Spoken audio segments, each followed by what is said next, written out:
En coulisses, les tractations sont intenses.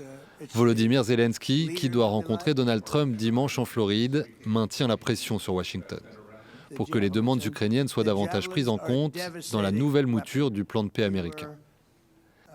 Cette version remaniée ne mentionnerait plus le retrait des forces ukrainiennes des territoires du Donbass encore sous leur contrôle, ni l'engagement juridiquement contraignant de Kiev à ne pas adhérer à l'OTAN, deux exigences majeures de la Russie pour mettre un terme à la guerre. Nous devons encore travailler sur des questions sensibles. Mais avec l'équipe américaine, nous savons comment y parvenir.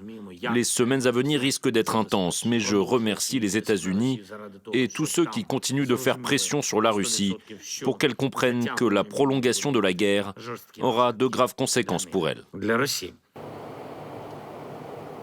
Si le document semble plus favorable à l'Ukraine que dans sa version initiale, notamment à travers le gel du front aux lignes actuelles, il ne prévoit en revanche aucune solution immédiate à l'épineuse question des territoires occupés par la Russie. C'est près de 20% du territoire ukrainien. Et pour ses habitants de Kiev, ce serait une concession inacceptable. Malheureusement, il y a peu d'espoir de changement. Mon mari et mon frère servent tous deux dans l'armée et nous espérons que les choses tourneront en notre faveur. Nous ne céderons aucun territoire. Je pense que la Russie n'a aucune intention de changer quoi que ce soit. Et quant à ce qu'ils attendent de nous, nous ne pouvons pas l'accepter.